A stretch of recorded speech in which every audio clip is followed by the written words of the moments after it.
welcome to Art Business with Ness. I'm Ness and I'm a professional illustrator. In this video, I wanted to show you behind the scenes all of the artwork that I created in 2023. As some of you know, I am a surface designer, so I create illustrations and patterns for different products like greeting cards and gift wrap and wallpaper and fabrics, things like that. I create new artwork for my licensing portfolio every single month, and so in 2023 I created a whole lot of new art that I'm really excited to show you.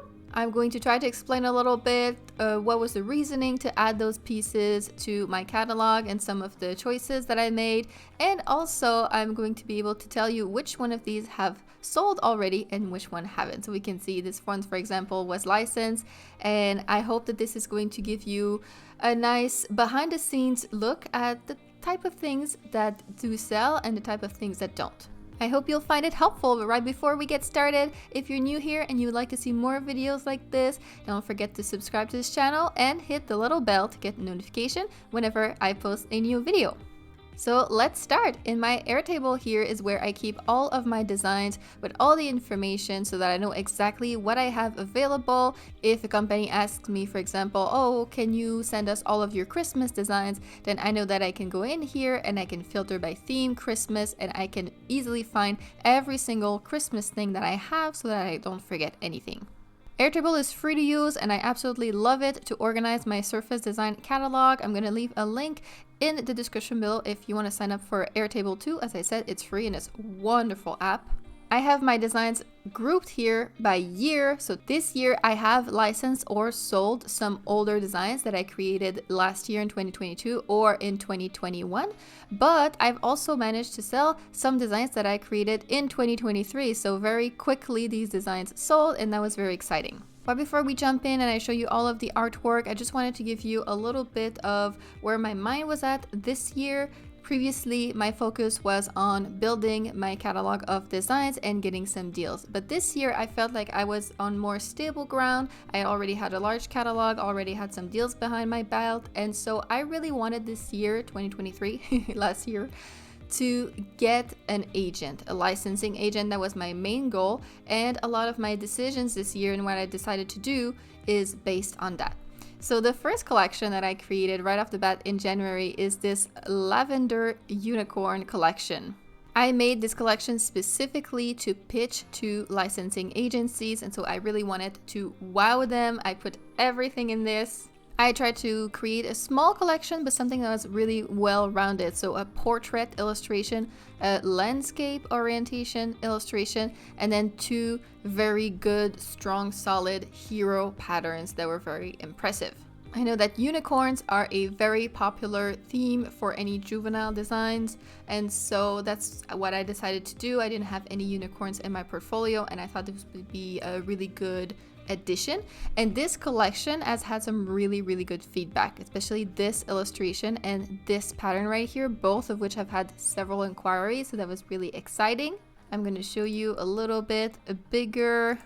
So this pattern right here is a symmetrical base pattern, and this one has had some inquiries from fabric companies. So far, none that I felt comfortable. The budget wasn't quite there, so I haven't let go of this so far, but there was some interest, which is very encouraging.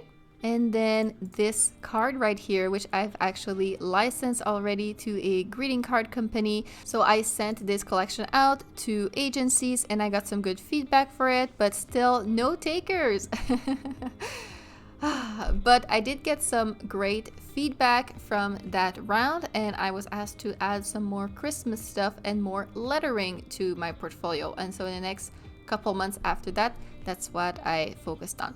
Something interesting, later in the year I got some feedback also that this collection basically only has hero pieces, right? And nothing like blenders or coordinates that go with it that are a little bit less intense.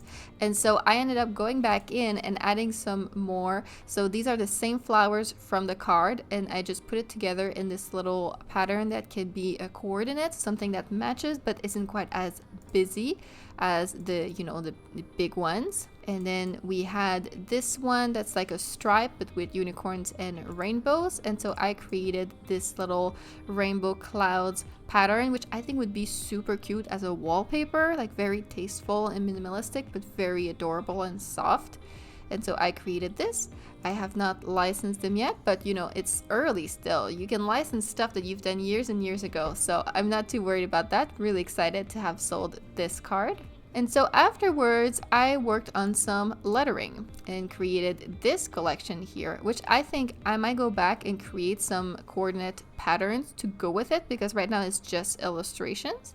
And I also want to mention this lettering is actually round 2, version 2 of this lettering, because I realized that actually I was not as good as lettering as I thought I was. And I want to show you the originals that I created. This was the first version, and I'm really happy with the illustration. I think this turned out really beautiful, and I thought the lettering was fine, but then I got some feedback on it in the spring and was told my lettering is not good. I did a portfolio consultation with Brenda Manley, and she just literally told me, you know, your lettering is not there. This illustration is gorgeous, and this lettering is bringing it down. And so that's when I realized I really need to do something about that. I knew that lettering wasn't my best skill, but I thought I was getting away with it, and turns out I was really, really not.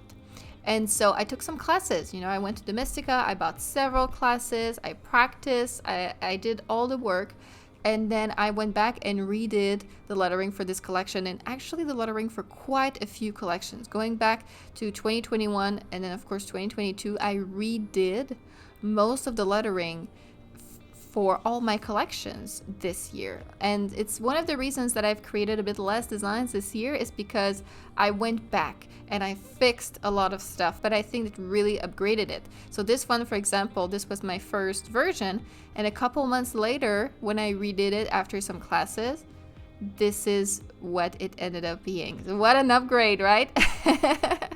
Classes work. If you don't know what you're doing, you're not going to do it right. And lettering is something that a lot of us kind of underestimate. It's just writing. How difficult can it be? It is difficult. It is a skill, and it's a skill that's different from drawing. And lettering is very, very important in surface design and also other markets like picture books, editorial. Any market where there might be words or text on your illustration, you don't want the lettering to bring you down. And so I really highly suggest taking some classes. I took some classes on Domestika, and I'm going to link them in the description below. I'm not an affiliate or anything. These are the classes that I did personally, and I thought they were very helpful. And so, boom, upgrade. And the second one, this was my first version, which is not too terribly bad, but now looking back, you know, this text, it's all like tilting right, tilting left. It's just, and it's kind of plain, so it's just not doing it. And this is the upgraded version, so I really hand drew all of this and make sure to really like fill the space very well, and it's much better, isn't it? And the third one, the best kind of love, is self-love, which I really tried with this one. You know, I tried to create this sort of layout and composition with it, and I still really like the love here with the flowers in it. But, you know, there's holes in it, and the self-love just looks kind of sloppy. And so this is my upgraded. You can see the difference is kind of staggering. The best kind line is similar, but look what I did. I kind of filled the space a little bit better, and I added a couple of details. So, you know, this little line here, the T going down a little bit more, the little bit extra here on the D, it just makes it look a little bit more polished, a little bit more, you know, less like a font. You can see that. And I added also a little bit of a highlight on top. I redid the and of to fill the space and look a lot more like wispy and pretty. And yeah, so major upgrade here. I'm really happy with how this turned out with the changes. I was also asked to do some more florals. I did have some floral patterns, but not as many floral placement. Things like, you know, vases of flowers and things like that. is stuff that sells a lot. And so I created these, the sunflowers and the violets, and this little tulip vase, sort of, but it's a watering can. Yeah, really enjoyed doing that. And I think these are just very solid classic designs. They have not sold yet, but I can definitely see this selling at some point because it's very classic. And classic stuff, always good to add to a portfolio. I especially like how the violets turned out.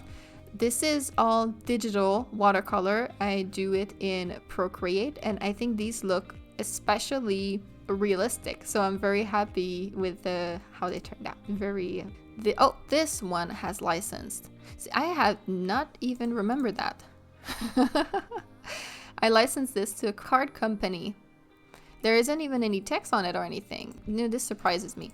I would have seen this maybe for, I don't know, a cushion or maybe some wall art, but a greeting card company surprises me.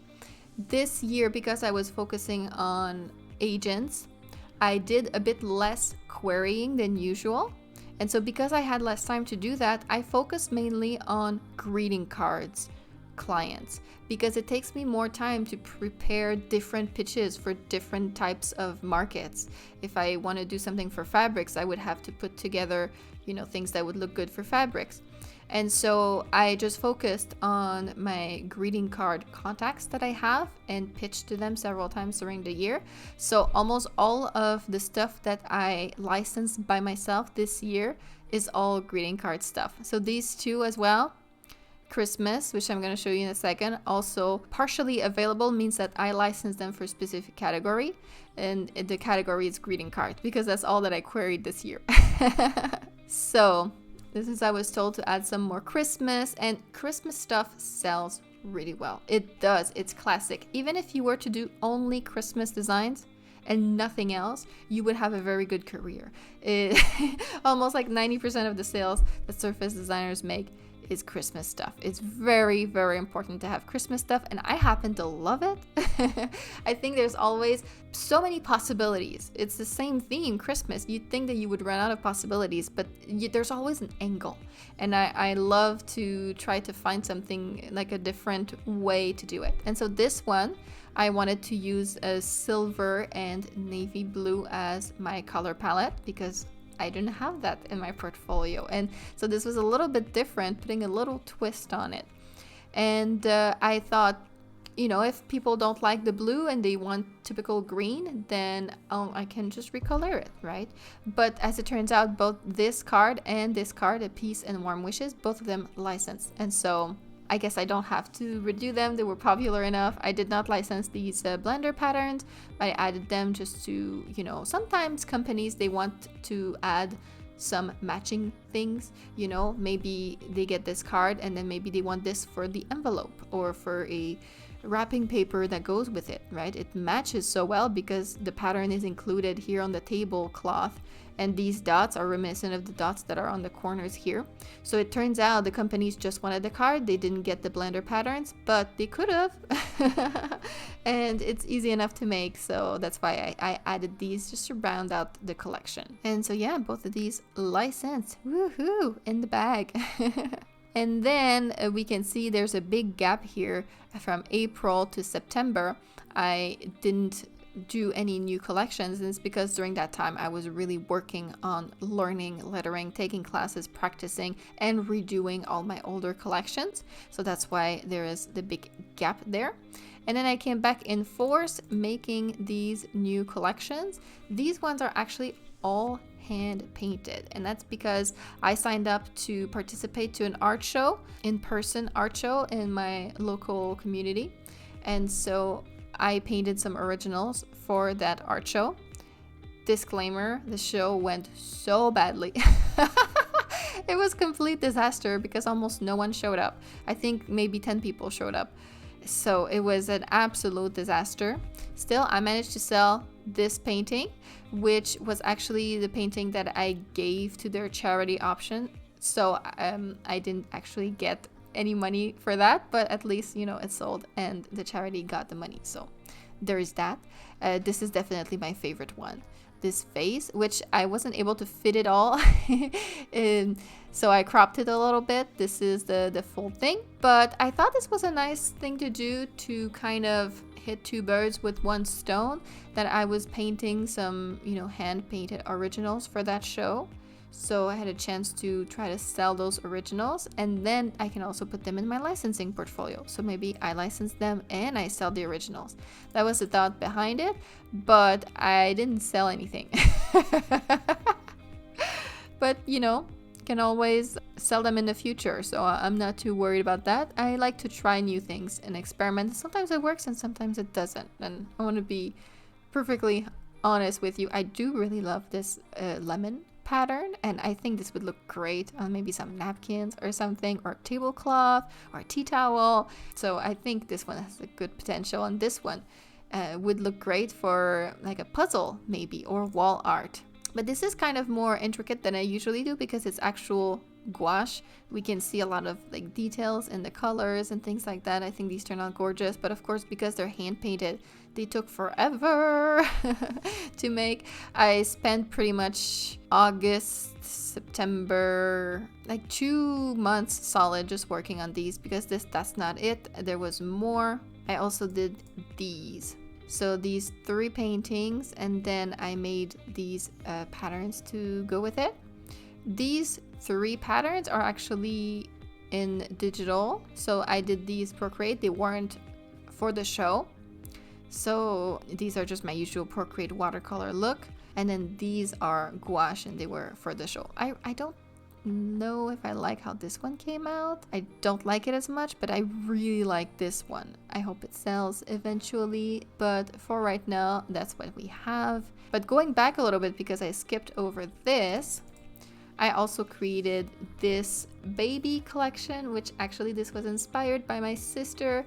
My big sister had her baby in 2023, and the last name for the baby is Crow with an E, but still, Crow. Little Crow. So I decided to create this in honor of my little new nephew. I created these patterns, and this one I printed as a card that I sent to my sister for the arrival of the baby. And this one I had printed on a baby blanket for the crib. When I saw her at Christmas, she was actually using it, so it was really nice.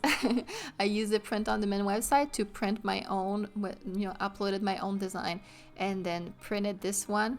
And I think this is really cute. So I created these 2 for her, and then I just rounded it out with these blender patterns, just little stars and these little, I don't know, dandelion looking things. And so this was a quick little collection putting together.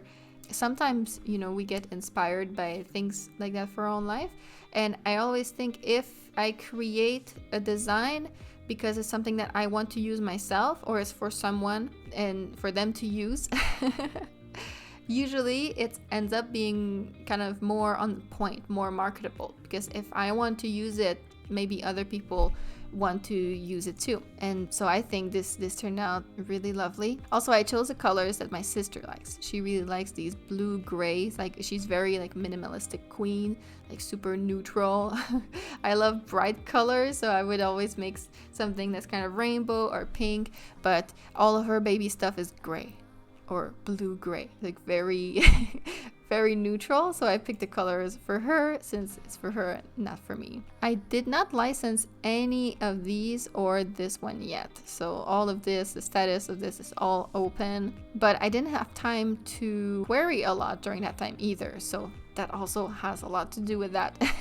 And later I created this one. This is a one-off pattern that I created for a Spoonflower design challenge, and the theme was Lakeside Summer or Lakeside something.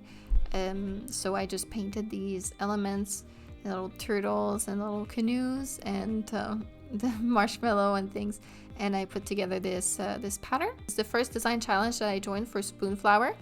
Even though I did not even place in the top 100, I still got a load of likes and views and traffic to my shop just from entering, and I got some sales for other designs just from the visibility that it got me. I was surprised that it was this much visibility, even though I didn't even remotely win. And so this year I definitely want to participate to a lot more design challenges because I was impressed. I can get like 2 sales and 50 hearts on a pattern and so many shop views.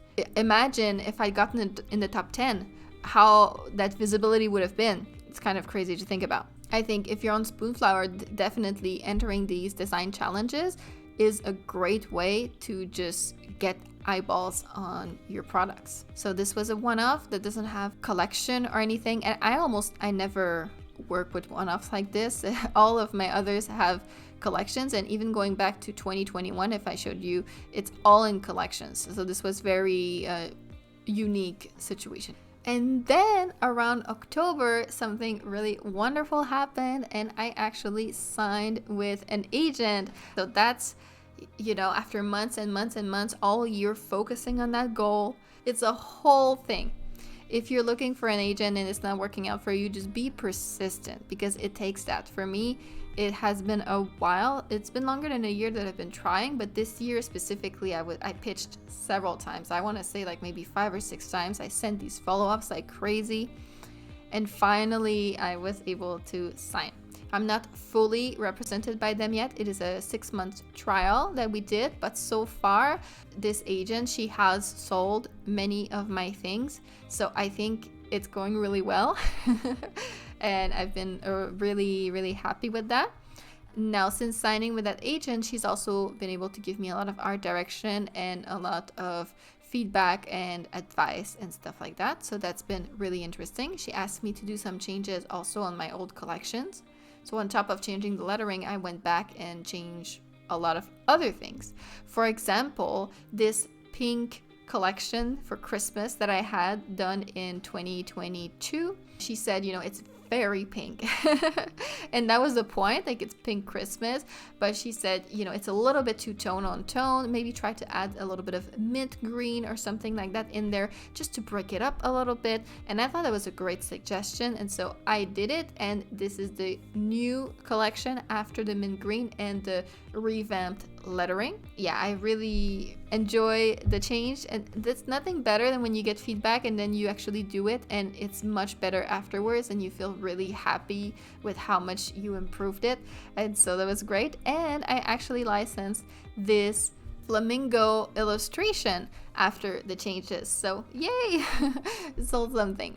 Something else that she has asked me is to add some more birthday stuff. I had exactly one birthday collection and it was getting a little bit old. I did it like early 2022, so she told me, you know, can you do some more birthday stuff? And so I did this birthday collection, which I really wanted to draw some cats. I was feeling like cats, and so I thought, you know what, cat birthday is exactly the thing that I need to be doing. Around the same time, the Pantone color of the year came out, and it is Peach Fuzz. This peach color that we can also see here in the cat and here on the cake and the paw and this cat, but especially here in this card.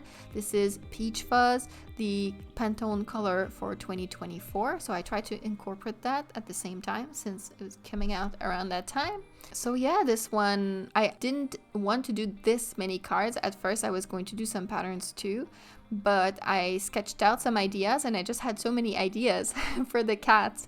I think I sketched maybe 12 card ideas, and some of these others I might do another time because all of them were great. You know, when it comes to cats, I just had so many ideas. And with this hero pattern as well, which I think this one would look really cute on some gift wrap paper or maybe a birthday tablecloth or something. Something that I try to do with these cards, if I'm going to do 4 cards, I don't want them to look all the same. So if you notice, you know, every one of these cards is a different background. It all follows the same color palette that I established, but I didn't want to do, you know, peach, peach, peach. So we have the peach, we have the dark red, we have the pink, and we have the blue, because I want all of them to feel significantly different.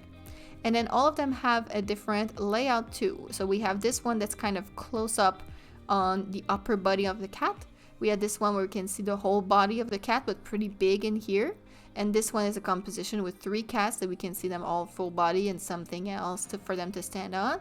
And this one is just a detail, the paws holding up But because of the themes and the color palette, still it all works together. And that's what I really tried to do with the collection. I tried for each design to be standing on its own and unique, not too much repetition, but still that it works enough together that someone might want to buy several things just because it matches so well. I want to show you the pattern in a little bit bigger. I really enjoyed making this. Little confetti in the background. So every single one of the colors for my color palette is in here, but I think it matches really nicely. I don't really often use this peach fuzz, and when the Pantone color of the year came out, I was like, I don't know, but mixed with the other colors, I think it works pretty nicely. Everyone liked this blue cat, the one that looks like a bit confused, like, oh. This is a cute expression. So this one turned out really good, and I actually finished this shortly before Christmas. So it's very, very recent, only like a month old, but I'm fairly certain that I'm going to license this one pretty soon because I think it's some of my best work. I think it's my favorite collection I've ever made. Then I also did this one during the fall. Some of these are a little bit out of order because after I joined my agency, I had to redo all of my sell sheets in her layout, right? And she has her own sell sheet with her logo and stuff. So I had to do all of those. And I got a little bit behind. I didn't upload to this database. And so at the end of the year, when I took a little breather and I went in and starting from this cat birthday collection, I added in all the rest of my designs that it wasn't uploaded because it's really good to have this information just so I can keep track of things. I didn't want to get too late on that. So some of these are not in order just because I added them all like last week.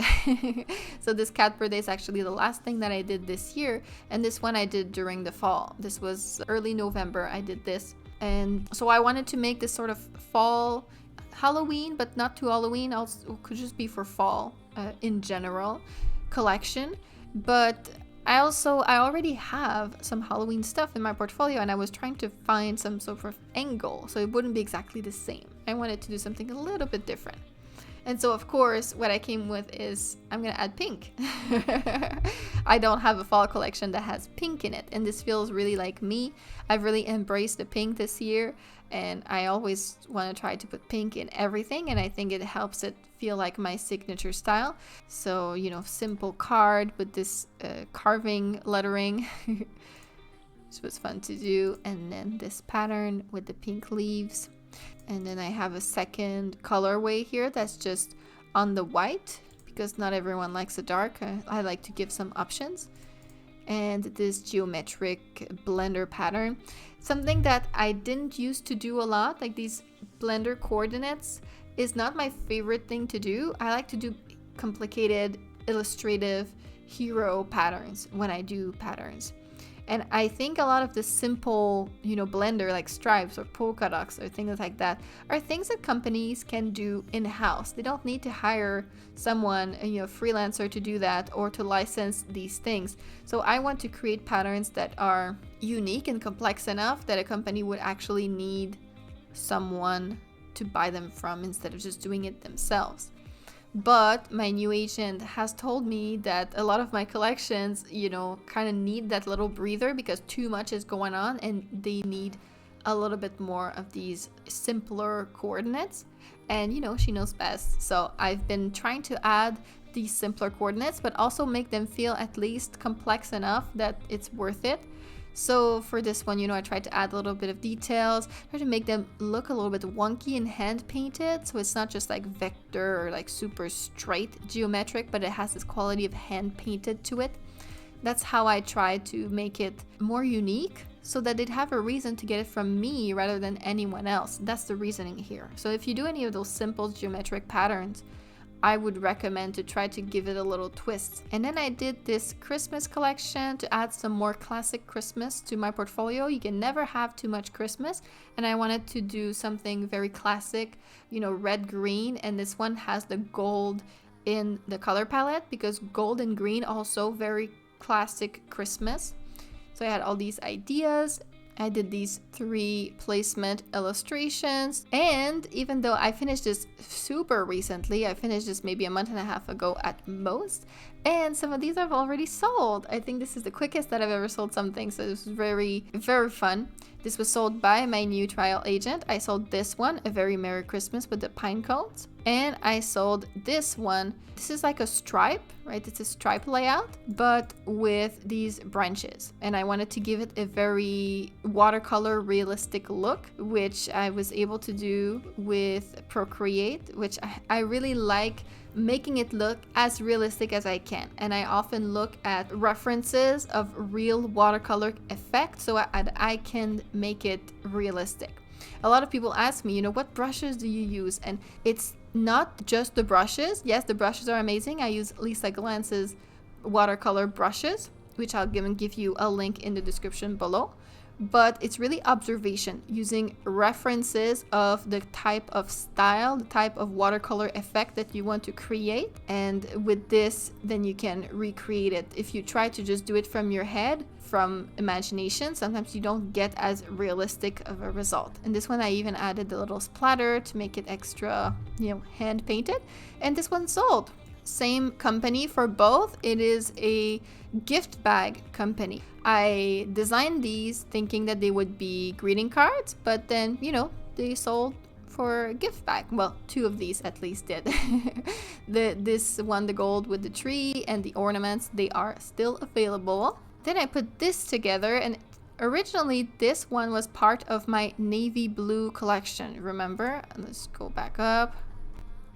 This one, where this pattern was a landscape illustration with joy on it, and it was all blue. But I didn't like it as much, and I didn't have any interest for it. And then I licensed these 2 cards, so all that remained in the collection was this random landscape illustration that didn't really fit with many products and these 2 blender patterns. So I decided to take it out of the collection and make a new collection around it. And I recolored it so it would be different, and so it would be more of a classic, red and green. So this one, I changed all the stuff around. I kept all the same motifs, so these pine cones, these bows, these white poinsettia flowers, they're all the same that I painted for the previous one, but I reorganized them to make it a portrait illustration. And I also added the shadow because with this layout, it didn't stand out as much. And then I took the same pine needles and the berries, and I put together this pattern very quickly. And I took the joy to make this one, which it's hard to see. I didn't think it was quite this pale. Maybe I should darken it a little bit. So this one is just joy, joy, joy. I think it would make a nice scrap paper though. It's interesting. And I licensed this one to the same gift bag company that got the other 2. And yeah, which was interesting because this company, they got this, and they got this, and they got this. So clearly they were looking for some pine branches. They really like pine branches. Classic Christmas always sells well. If you need some ideas for something new to create some classic Christmas. You cannot go wrong with that. And then I created this. And so I actually had this trick or treat from last year. It was part of a bigger Halloween collection that I made. I'm gonna show you. So it was part of this collection, and I created these 4 as kind of napkin or maybe paper plate designs with these 2 patterns and these 2 blenders. And my agent told me this was really nice, but it was a bit like too big collection, too much going on. And she wanted me to take out this one that she felt didn't fit as well. So I took this out and I decided to repimp it, right? It's true that it's too simple, it's just a text. And maybe it's okay for a napkin, but I wanted to be a bit more versatile. So I just took the same lettering and I painted all the elements around it. And it looks completely different now. Yeah, I really like how it turned out. But what I sold for this collection is the spider pattern. Which was kind of an afterthought. I had this and I could have just done it as a standalone, but I was like, oh, let's just put together a couple blenders to go with it and be done with it. I took this spider, which I had sold as a clip art way back in the day, And so and it's vector. It's not even my current style. I took it and I recolored it to fit this color palette, and I just put it in this half drop formation and done. I think it took me no more than an hour to put together this pattern, and I sold it. Well, my agent sold it. So this was sold to a children's apparel company. Surprising. I don't know what they're gonna do with it. Maybe some pajamas. Sometimes what you sell is expected, like classic Christmas stuff I expected to sell, but this one I did not expect, but it was a nice surprise. So this is the artwork that I created this year, and it was a crazy year, but I'm starting this year with my new agent who's already doing amazing, and I'm so excited to fill this folder full of artwork for 2024. But what about you? How did your year 2023 go? What new collections did you add to your portfolio? What new artwork did you create? If you're in another market, if you do commissions or picture book illustration or whatever, tell me what projects you worked on this year and what you plan to do in 2024. I can't wait to hear from you, so go in the comments down below and let me know what did you do last year and what do you plan to do this year on your art journey. If you made some sales last year, then let me know also. I can't wait to see. Just before I let you go, I wanted to let you know I have created a brand new free guide, which I'm really excited to tell you about. It's for surface designers, and it is called 6 Essentials to Put in Your Surface Design Portfolio. So in this free guide, I talk about very marketable stuff that you can add to your portfolio. Some of the things that we talked about today, some that we have not. It will give you some ideas of things that you can put in your licensing portfolio that will definitely sell. So I will leave the link to that in the description below if you want to go and download that free guide. But that's it for me today. I hope that you enjoyed this video, and if you did, then don't forget to like, comment, and subscribe to help our small channel grow. Thank you for being here, for watching this video. I appreciate you, and I will see you in my next video. Bye bye!